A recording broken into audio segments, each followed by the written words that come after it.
March 9, 1945. Mariana Islands, Pacific Ocean.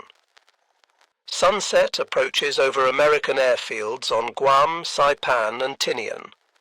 On runways stretching across captured Japanese territory, ground crews perform final checks on 325 Boeing B-29 Superfortress bombers. Major General Curtis LeMay, commanding the 21st Bomber Command, has ordered the most radical change in bombing tactics of the Pacific War. In bomb bays packed beyond normal capacity, crews load cluster bombs containing 1,520 M69 incendiary bomblets per aircraft, each filled with napalm that will burn at 1,800 degrees Fahrenheit. The objective is strategic, yet controversial. The densely populated Shitamachi district of Tokyo, where 750,000 people live in wooden homes packed into just 12 square miles. At 17:35 hours, the first silver B-29 lifts off from Guam's North Field. Through the gathering darkness comes the roar of Wright R-3350 engines as bomber after bomber takes to the skies, flying individually rather than in formation, stripped of most defensive guns to carry double their normal incendiary load. Leading the attack are Pathfinder aircraft that will mark the target with a burning X visible from miles away, followed by the main force dropping their loads from just 5,000 to 7,000 feet, a fraction of their designed bombing altitude. What unfolds next will demonstrate the overwhelming power of American incendiary warfare and reveal why Japanese air defenses, despite their determination, could not prevent history's most significant single air raid. The American Boeing B-29 Superfortress had arrived in the Pacific Theater as the most technologically advanced aircraft of World War II. This revolutionary bomber required over 1.4 million engineering man-hours to design and represented an investment of $3 billion, far exceeding the Manhattan Project's $1.9 billion cost. The four-engine heavy bomber incorporated groundbreaking features: pressurized crew compartments, remote-controlled gun turrets, and the most powerful piston engines ever fitted to an aircraft. Manufacturing was distributed across the nation, with Boeing producing bombers at Seattle, Renton, and Wichita, the Glenn L. Martin Company at Omaha, and Bell Aircraft Corporation at Marietta, Georgia. Each B-29 stretched 99 feet in length with a wingspan of 141 feet, powered by four Wright R-3350 duplex Cyclone engines, producing 2,200 horsepower each. The aircraft could carry up to 20,000 pounds of bombs over a combat radius of 1,600 miles, flying at altitudes up to 31,850 feet with a maximum speed of 357 miles per hour. By March 1945, American factories had delivered approximately 2,000 B-29s to combat units, with production accelerating toward the eventual wartime total of 3,970 aircraft. This massive manufacturing effort demonstrated American industrial capabilities. Boeing's Wichita plant alone was producing 4.2 Superfortresses per working day. The 20th Air Force, commanded personally by General Henry Hap Arnold, had deployed these strategic bombers first from bases in China beginning in June 1944, then from the newly captured Mariana Islands starting November 17, 1944. The 21st Bomber Command operated 3 bombardment wings from the Marianas: the 73rd Bombardment Wing and 313th Bombardment Wing based on Saipan, and the 314th Bombardment Wing on Guam. These units could deploy over 300 B-29s for a single mission, each aircraft maintained by specialized ground crews working around the clock. Standing in stark contrast was Japan's air defense system by early 1945. The Imperial Japanese Army and Navy operated separate, uncoordinated command structures with minimal communication between services. Their primary night fighter, the Nakajima J-1N Gecko, Moonlight, had been hastily converted from a reconnaissance aircraft. Armed with twin 20mm Type 99 cannons firing upward at a 30-degree angle and another pair firing downward, the Gecko could theoretically attack bombers from unexpected angles. However, Japan had produced only 479 of these aircraft throughout the war, with many already lost. The Kawasaki Ki-45 Toryu Dragon Killer served as another night fighter option, equipped with a 37mm cannon in the nose and oblique-firing 20mm cannons, but only 1,701 had been manufactured since 1941. Without radar for night interception, these aircraft relied on searchlights and visual identification, nearly impossible tasks against fast-moving bombers in darkness. Ground-based defenses were equally inadequate. Tokyo possessed fewer than 500 heavy anti-aircraft guns defending the entire metropolitan area. The Type 99 88mm gun provided the main high-altitude defense, while the Type 98 20mm cannon offered close-range protection with an effective ceiling of only 11,500 feet. Most critically, Japan lacked fire control radar for anti-aircraft artillery, depending instead on optical rangefinders and sound locators that became useless in poor weather or at night. The numbers told a challenging story. While America could deploy hundreds of B-29s from the Marianas alone, Japanese forces operated perhaps 200 operational night fighters throughout the home islands by March 1945. Fuel shortages restricted training flights, leaving new pilots with minimal night flying experience. Aviation gasoline had become so scarce that many aircraft were grounded to preserve fuel for defensive operations against the expected American invasion. Major General Curtis LeMay had assumed command of the 21st Bomber Command in January 1945, inheriting a strategic bombing campaign that had failed to achieve decisive results. Previous high-altitude precision bombing raids from 30,000 feet had proven ineffective due to the jet stream, winds exceeding 200 miles per hour that scattered bombs miles from their intended targets.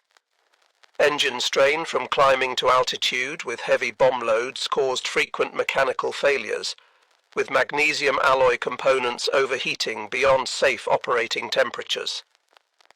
Cloud cover obscured targets 70% of the time, forcing bombardiers to rely on primitive radar. After analyzing these operational challenges, LeMay made a revolutionary decision that would transform the air war against Japan. The new tactics were radical yet logical. LeMay ordered all defensive guns removed except for tail positions, allowing each B-29 to carry 7 tons of incendiaries instead of the usual 3.5 tons of high explosives. Flying at 5,000 to 9,000 feet would avoid the jet stream, reduce engine strain, and improve bombing accuracy. Night attacks would minimize exposure to Japanese fighters, which lacked radar and trained night fighter pilots. Individual aircraft would navigate by LORAN radio signals, attacking in a continuous stream over several hours rather than concentrated formations.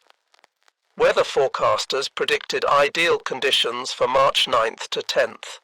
Clear skies with strong surface winds that would spread fires across the target area. The target selection revealed the operation's strategic nature. American planners selected areas where Japanese cottage industries produced aircraft parts, electrical equipment, and precision instruments in small workshops integrated within residential zones.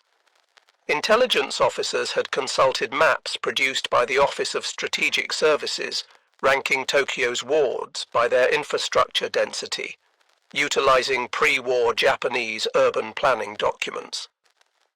The selected zone in northeastern Tokyo included the Asakusa, Honjo, and Fukagawa wards, working-class neighborhoods with extremely high population density, where extended families lived in wooden structures separated by narrow alleys. The M-69 incendiary bomblet represented advanced warfare technology. This hexagonal steel pipe measured 3 inches in diameter and 20 inches long, weighing 6 pounds. Unlike earlier thermite or magnesium designs that burned hotter but could be extinguished, the M-69 used napalm, jellied gasoline developed by Standard Oil and Harvard University scientists. Dropped in E-46 aimable clusters of 38 bomblets that separated at 2,000 feet altitude, each M-69 deployed a cotton streamer to orient its fuse downward. Upon impact, a time delay fuse burned for 3 to 5 seconds before a white phosphorus charge ignited, dispersing flaming napalm up to 100 feet in multiple directions. The delayed action ensured the weapon would be lying on its side when it detonated, maximizing the spread of incendiary material through buildings. Testing at Dugway Proving Ground in Utah had proven the M-69's effectiveness against replica Japanese residential structures. The weapon created multiple ignition points across wide areas, with napalm that adhered to surfaces and resisted water-based firefighting efforts. A single B-29 carried 40 cluster bombs containing 1,520 individual bomblets, with 279 bombers ultimately reaching the target from the 325 launched. Operation Meetinghouse would drop approximately 424,000 incendiary bomblets on Tokyo, creating an unprecedented concentration of incendiary devices. American planners calculated this density would create a self-sustaining conflagration where separate fires would merge, generating powerful wind currents that would spread the inferno beyond the initial impact zone. The first B-29 lifted off from Guam just after 5:30 p.m. on March 9th, piloted by the mission commander, Brigadier General Thomas Sarsfield Power of the 314th Bombardment Wing. Over the next hours, bombers took off at 50-second intervals from 3 island bases. The 14-hour round trip would test both men and machines to their operational limits. Crews flew in lighter flight gear instead of heavy suits, taking advantage of the lower altitude's warmer temperatures. Without the weight of guns, gunners, and ammunition, the B-29s climbed efficiently, conserving fuel during the 1,500-mile journey to Japan. As they approached the Japanese coast, Mount Fuji's snow-capped peak served as a prominent navigation checkpoint. Air raid sirens sounded in Tokyo around 10:30 p.m., though most inhabitants initially remained in their homes. Previous high-altitude raids had caused limited damage, creating widespread complacency. Tokyo's civil defense preparations proved inadequate for what was approaching. The city had only 18 concrete air raid shelters capable of protecting 90,000 people out of 4.3 million residents. Most families relied on bokugo, shallow trenches covered with boards or simple dugouts that offered minimal protection against incendiaries. The city's 8,000 firefighters possessed mainly hand pumps and bucket brigades designed for peacetime emergencies. Neighborhood associations had organized civilian firefighting groups, consisting primarily of elderly residents, women, and teenagers, equipped with sand buckets and water containers. The first Pathfinder B-29s arrived over Tokyo at 12:08 a.m. on March 10th, approaching from different directions to mark the target zone. Flying at just 5,000 feet, they dropped M47 napalm bombs that immediately created visible fire markers, forming an enormous burning X. The main force arrived minutes later, with bombardiers aiming for the illuminated marker. Weather conditions proved significant for the operation. Clear visibility with surface winds between 17 and 28 miles per hour, though gusts reached up to 45 miles per hour. As the M69 clusters separated and descended, observers described them as metallic objects glinting in the firelight, a sight that preceded unprecedented urban destruction.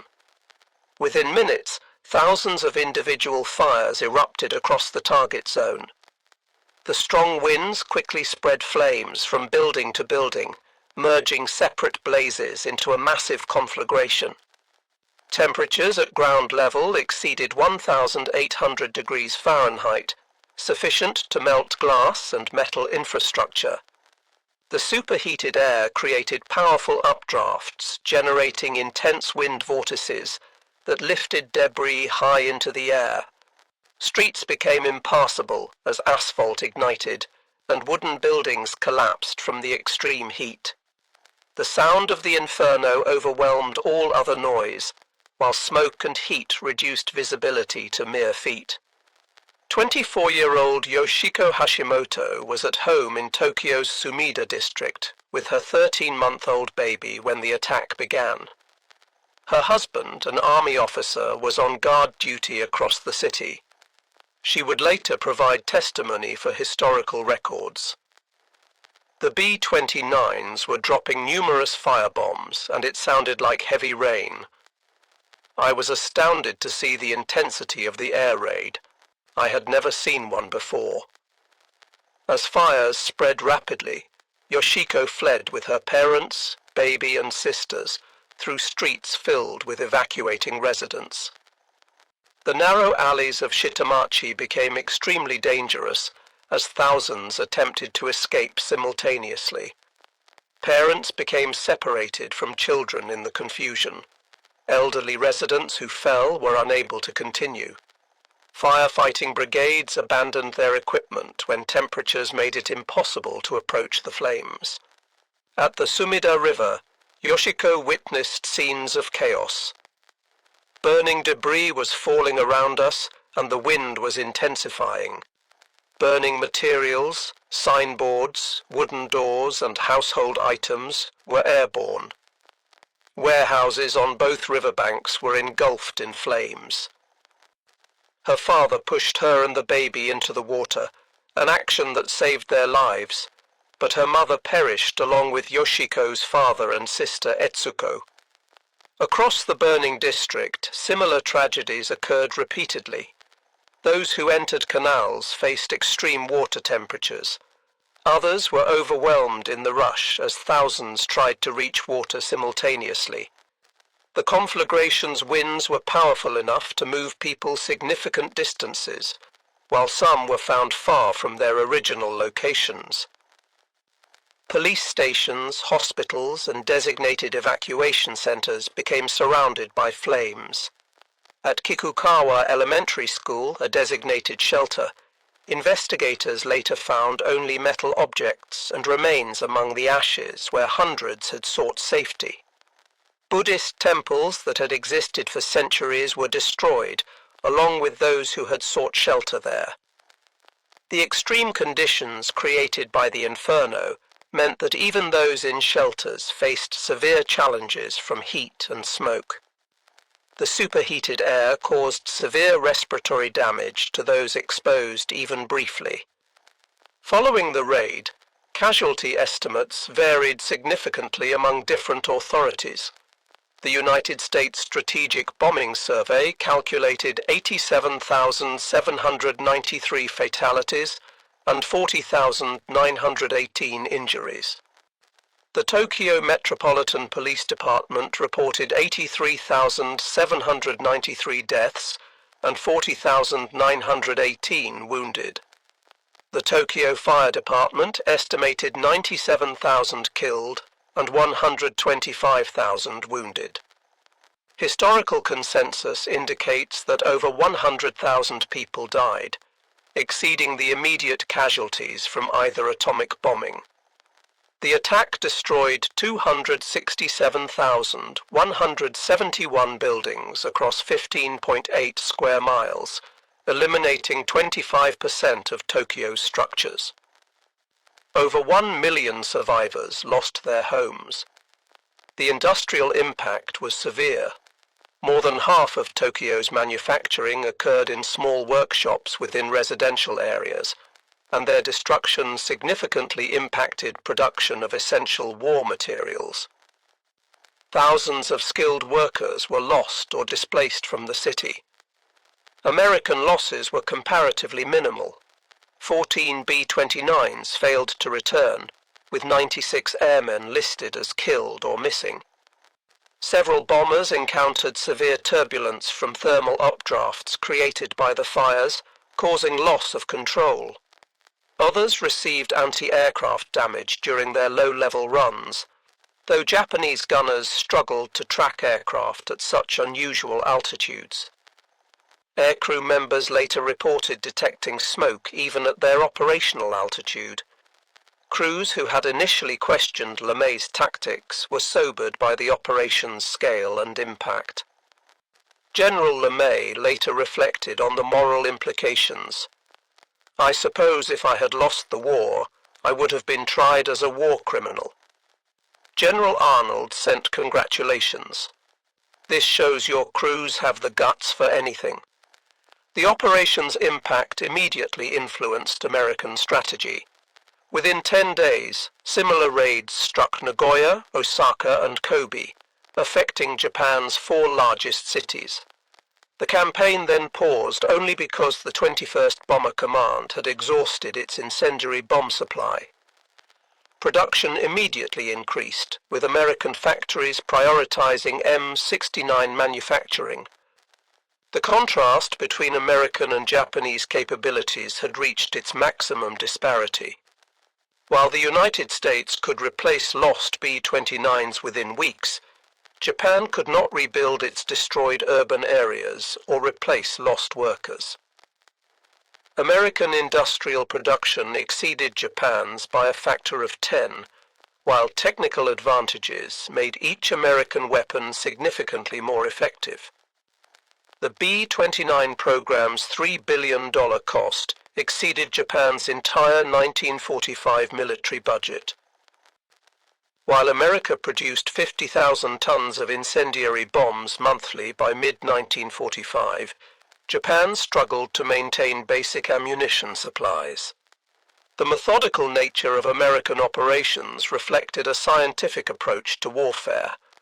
The Chemical Warfare Service had constructed detailed replicas of Japanese neighborhoods at Dugway Proving Ground using pre-war architectural plans. Standard Oil Development Company created napalm through extensive chemical research. Harvard and the University of Chicago contributed analytical studies on fire propagation patterns.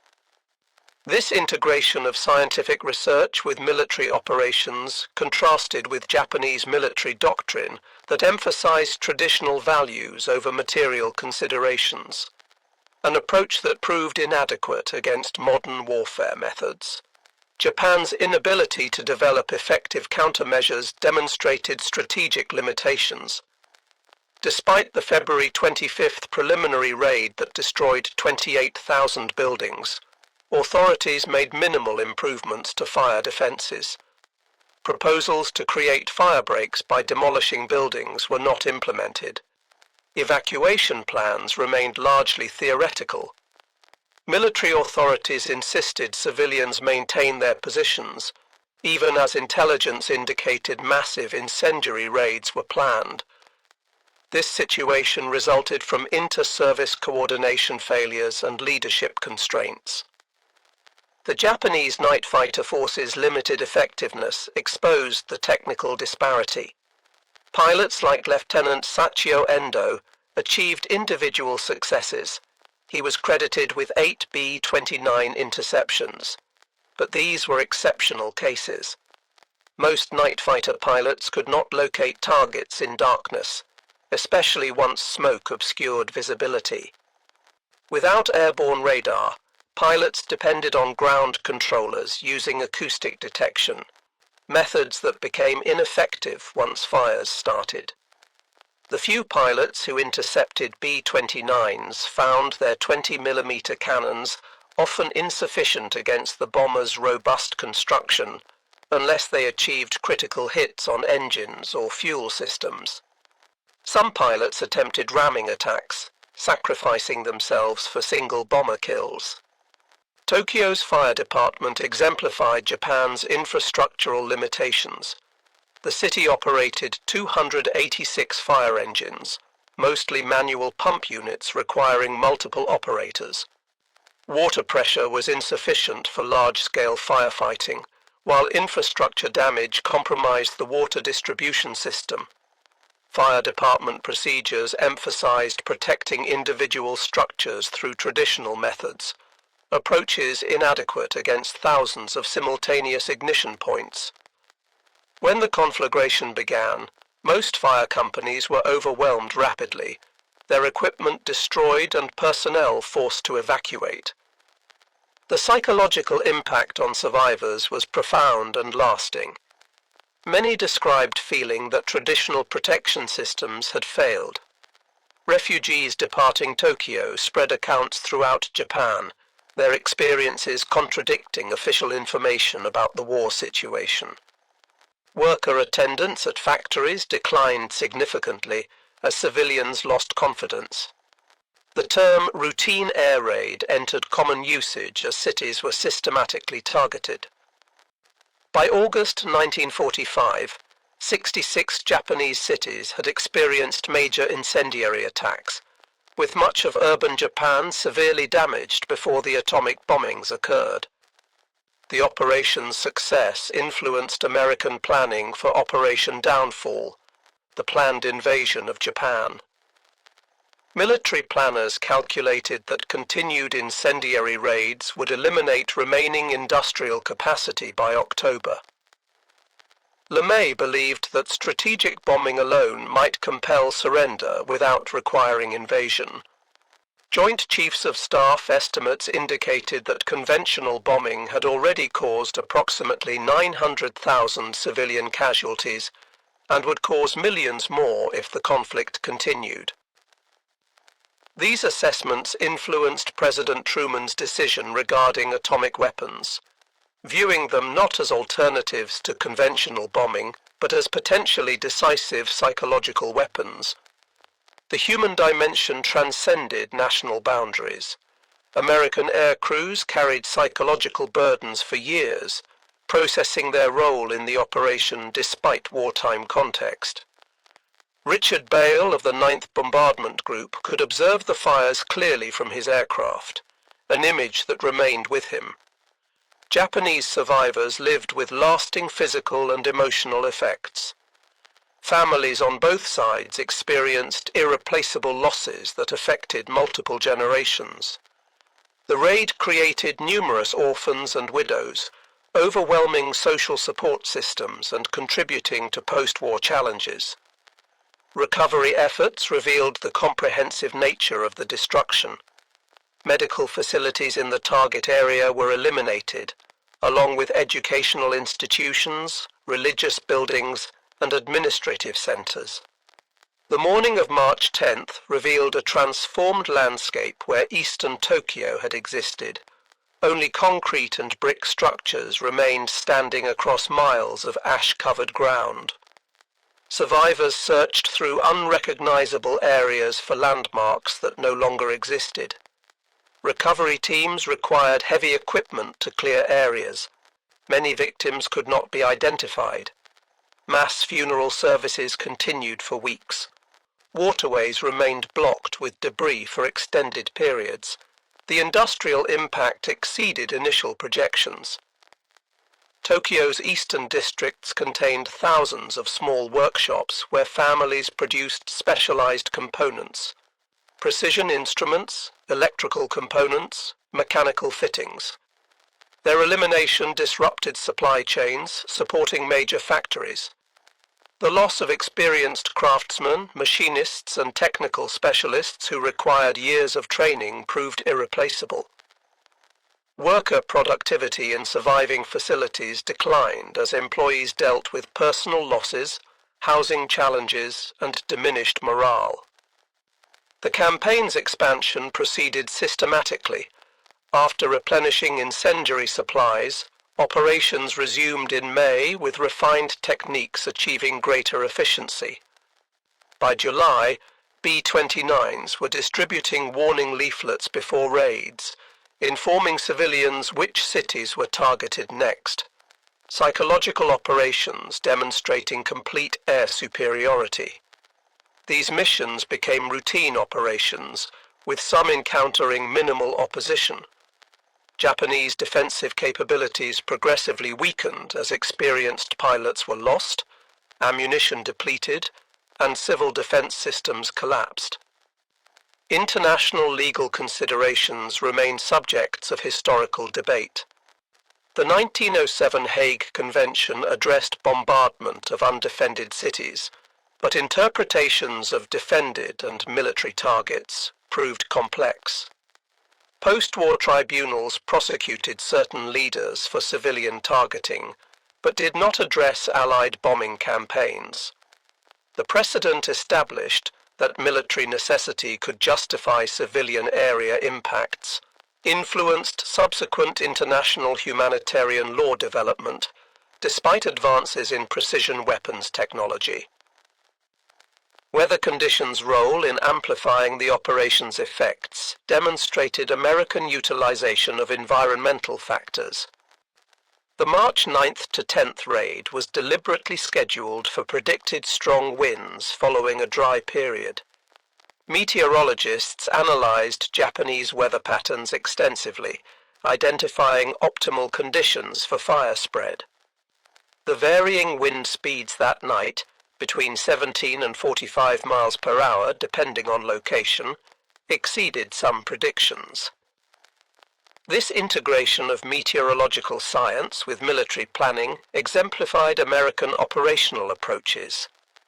Individual B-29 crews experienced the mission differently than planners anticipated. Many were affected by observing the scale of destruction below. Aircrew members reported that smoke and atmospheric disturbance were detectable at operational altitudes. Pilots managed aircraft through severe turbulence created by thermal conditions. Some crew members later requested different assignments, struggling to reconcile their participation with personal values. Others focused on the strategic objective of ending the conflict quickly. Japanese military response revealed command and control limitations. Anti-aircraft units engaged continuously but achieved limited success in darkness and smoke. Fighter squadrons launched 90 sorties but accomplished scattered interceptions. Fire department leadership received insufficient warning about the raid's scale. Military authorities prioritized protecting government and military facilities, while civilian areas burned. Communications failed as infrastructure was destroyed and messengers could not traverse affected areas. Post-war memorialization reflects evolving historical perspectives. Unlike Hiroshima and Nagasaki, which gained international recognition, Tokyo's firebombing remained less widely known outside Japan. Survivors advocated for decades to have their experiences documented. Katsumoto Saotomi, himself a survivor, established the center of the Tokyo raids and war damage, preserving testimonies that might otherwise have been lost. The challenge of commemorating civilian losses while acknowledging historical context created complex memorial narratives. Contemporary military strategists study Operation Meetinghouse for insights about air power capabilities and limitations. The raid demonstrated that urban destruction alone doesn't guarantee immediate surrender. Japan continued resistance for 5 more months. It proved that technical advantages can overcome geographic challenges, but showed that distinguishing between military and civilian targets becomes extremely difficult in modern warfare. The evolution from precision to area bombing revealed escalation dynamics in total war. 21st Bomber Command initially attempted precision strikes following established doctrine. When these proved ineffective, LeMay shifted to area incendiary attacks that were operationally simpler and more impactful. This progression occurred through operational decisions rather than explicit policy changes. By March 1945, urban area attacks had become routine, with target selection based on population density and industrial distribution rather than specific military installations. Survivor testimonies document lasting trauma. Many experienced persistent psychological effects decades later. Children separated from families often never learned their relatives' fates. Yoshiko Hashimoto's testimony remains in historical archives. The memory of that night never leaves me. My mother, father, and sister died while my baby and I survived. I think about them every day.